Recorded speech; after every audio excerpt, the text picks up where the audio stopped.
Hello and welcome to Ayaron Acquires. This video isn't really designed for entertainment, it's more for informational purposes for anyone out there who might buy something that I just have and might want a closer look as to what sort of stuff is in there. So, thanks to my good friends Chesh and Nomad, for my birthday I have ended up with this game. Guards, a Discworld board game. Now, I was really surprised to see this in the shop because I didn't know there were any Discworld board games. So I'm quite looking forward to seeing what's in there. But first we'll have a closer look at the box. Now, I know that is actually approved by Terry Pratchett because essentially there is no merchandising for the Discworld that isn't approved by Terry Pratchett. So I'm hoping, at least it'll be true to the spirit of the books, even if the gameplay is not necessarily that up to snuff. So on the front we appear to have a picture of a troll, a guardsman, a dwarf, a wizard, some weird cat-like creature. I'm not sure what that is. And that could be Helena. I'm not sure. But anyway, okay, the back of the box gives us some more information about it. We appear to have a map of Ankh-Morpork and a series of cards of various other types. Do you want me to read the blurb to you? No, I'll just hold it here and you should be able to still pause if you want to read the description. Because, the description you can get off the adverts anyway. So, let's open this up and see what's inside.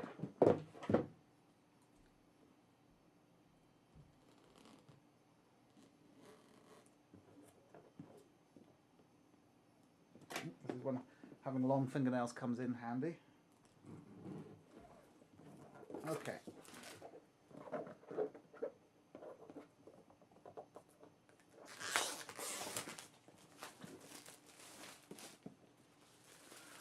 Okay, one thing I will just say about the back of the box is it says it's for ages 12 and up, 2 to 6 players with a playing time of about 2 hours. Okay.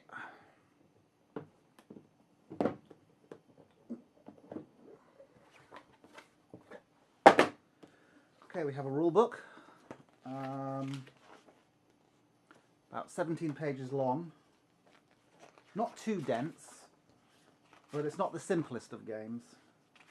I'm expecting a game that's going to be sort of like, maybe sort of semi-role-playing, where you're collecting stuff and fighting stuff, probably slightly random rules and that, but what I might do is if after I've played it, I might come back with a quick sort of overview as to how to play and what my thoughts about the game are, whether I think it works or not.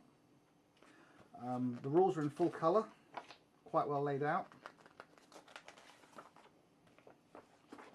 Okay, right, what have we got? We have a player guide, double-sided. This is probably like a crib sheet, so you can help follow the rules as you play. Okay, counters.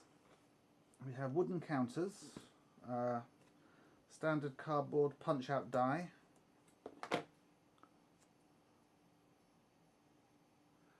about the usual thickness and quality you expect from board games. So nothing special, but nothing bad either. These things tend to wear relatively well. Looks like we have money in various different denominations. We have some saboteur cards for different guilds. It looks like we have the Fool's Guild, the Alchemist's Guild, the Assassin's Quadrant. They're quadrants, not guilds, but they're ruled over by the various guilds. So that's Thieves, Assassins, Alchemists, and Fool's Guild. There's some counters called Spell Returned, but the quality is what we're really after here. So we can cover the rules later. So we have another sheet which looks to be exactly the same as the first one.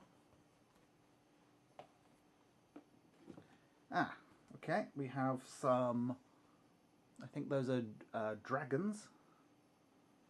I'm just going to up the brightness a bit on this. I apologise if you hear any handling noise.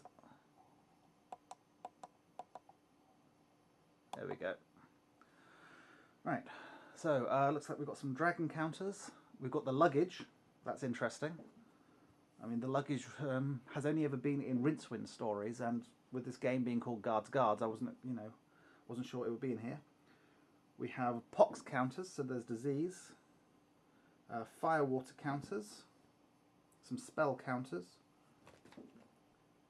and again the quality seems reasonable. It's standard thickness card. I've seen pieces in games have thicker card, but you know, this stuff it doesn't flex too much. It should be okay. Okay, we have the board. Standard 4-piece. Feels quite solid.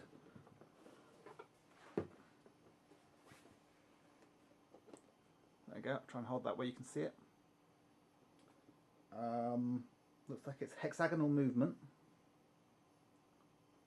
Looks like there's places on the board to position all your cards.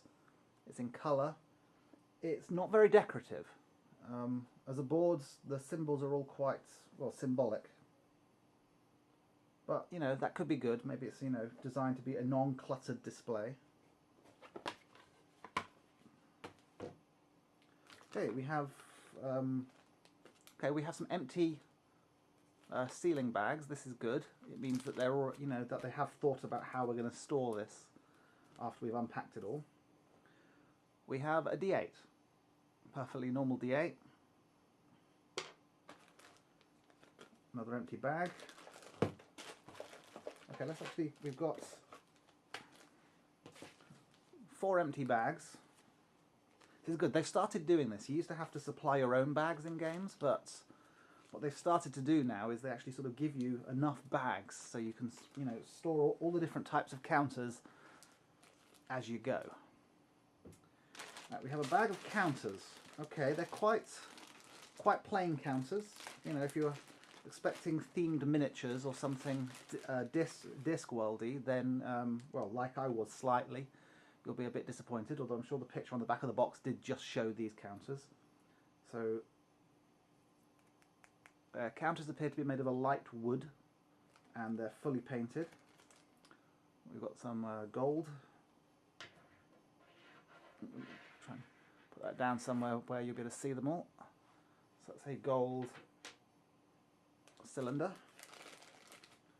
We have a pawn figure, a short red squat pawn figure. Some wooden cubes. We also have a green pawn figure.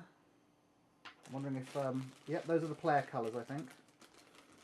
So the players are obviously being represented by these plain looking pawns. Standard colours, red, black, white, green, and there's a blue. Oops, I dropped that. I'll find it later. And there's an orange as well, so that is the six playing piece colours. And other than that, we just have the red cubes and these golden cylinders. So I'm not sure what they represent. Okay, we have some little plastic stands. There's one that's outside of the bag for some reason here. Now these are the sort of plastic stands you use for putting a cardboard figure in so it stands up.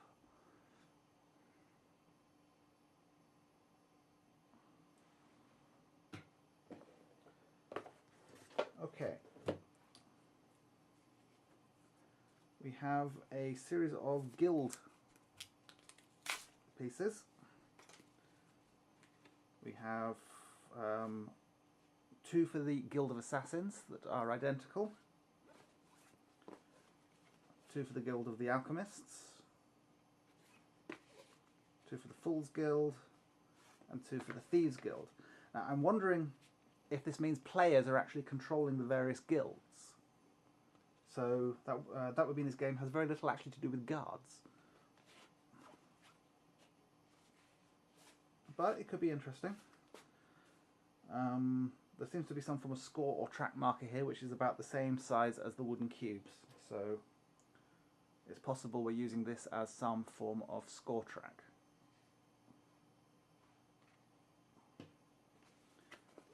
These are made of slightly thicker card, so they should be relatively durable.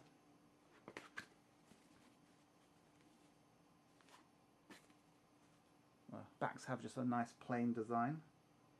I'm wondering if that means you're meant to randomize. Okay. We have 2 decks of cards. That's all that's left. Curses and Cures and Shades and Shadows. Okay, so let's try and get one of these open.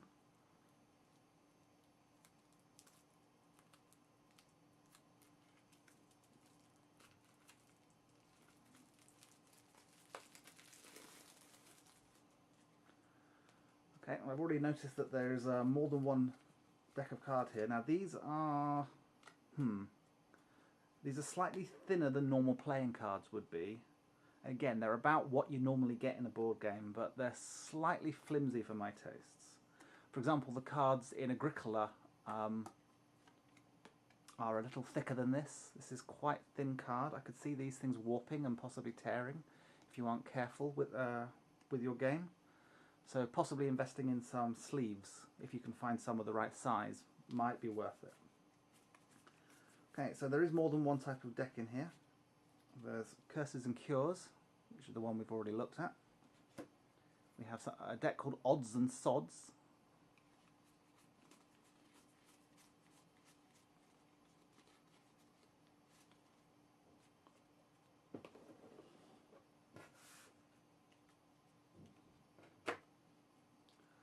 A deck called Fate.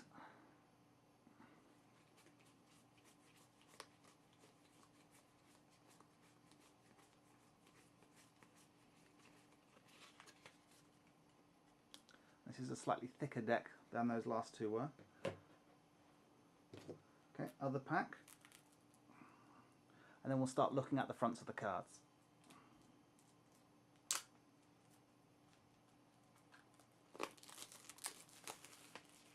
Oops. Okay, so Shades and Shadows.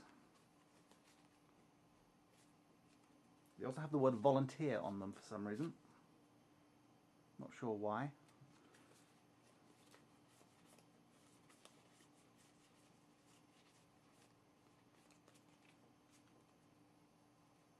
This deck is about as thick as the Fate deck was. Lords and Ladies, also with the word volunteer on.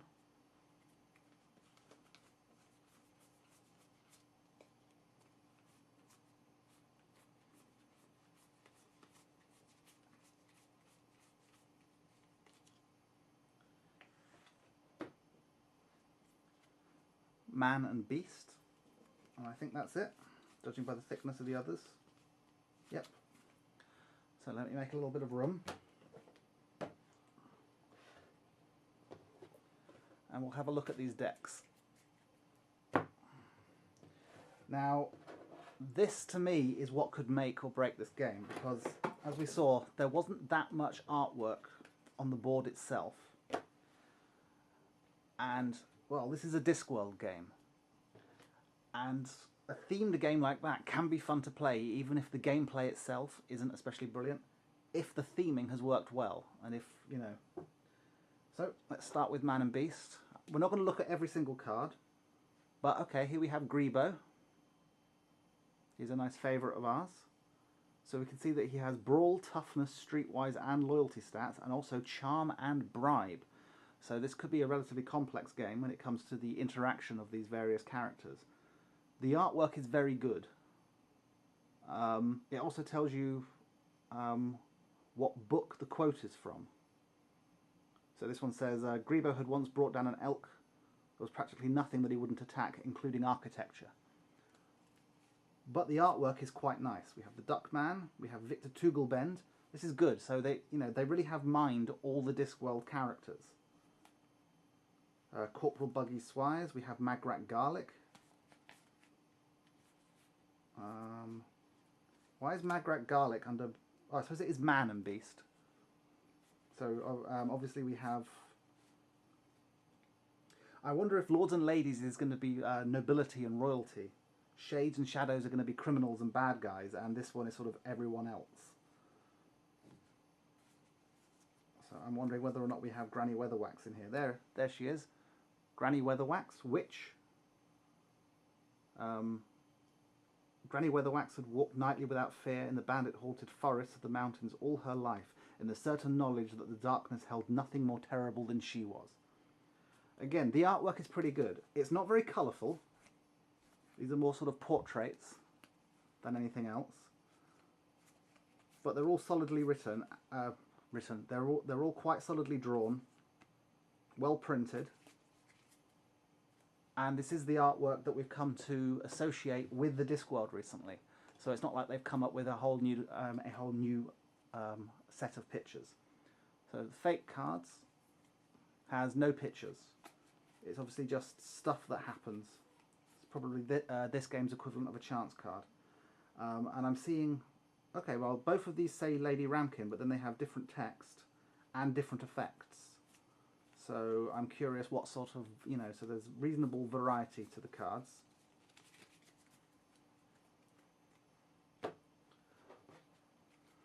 So, Lords and Ladies.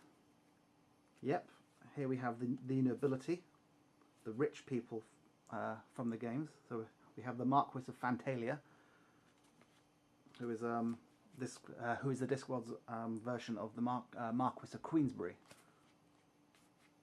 We have the Bursa, so this is where we have the wizards as well. The cards are very similar to the Man and Beast deck. So it looks like there's a great variety of characters in this game.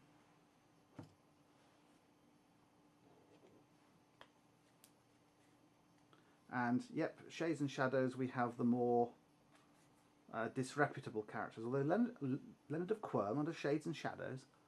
Okay, I'm not quite sure what criteria they're using to mix up their characters. But it's reasonable. The flavour text is good. And the pictures are okay. So it could be fun to be able to play a game with all your favourite Discworld characters. Curses and Cures. No pictures on these ones. These ones I'm assuming are like your spells and stuff like that. It has the word scroll on it, so...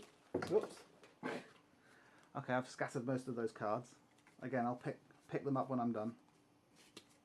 And Odds and Sods, the last deck, has the word item written on it, so this is obviously equipment. Like we have a city map. Add +1 space to your movement each round until you return your next great spell. Wizard staff, swords, axes, and stuff like that. Okay, there's nothing else in the box. So that's what's in here. And as I said, once I've learnt to play and I've played a few games, I might come back with a quick introduction to the rules and my review of the game as to whether or not I think it works or not. So thanks for watching. Hope this was informative. Hope this might have influenced your decision to buy or not buy this game. And I'll see you next time. Bye bye.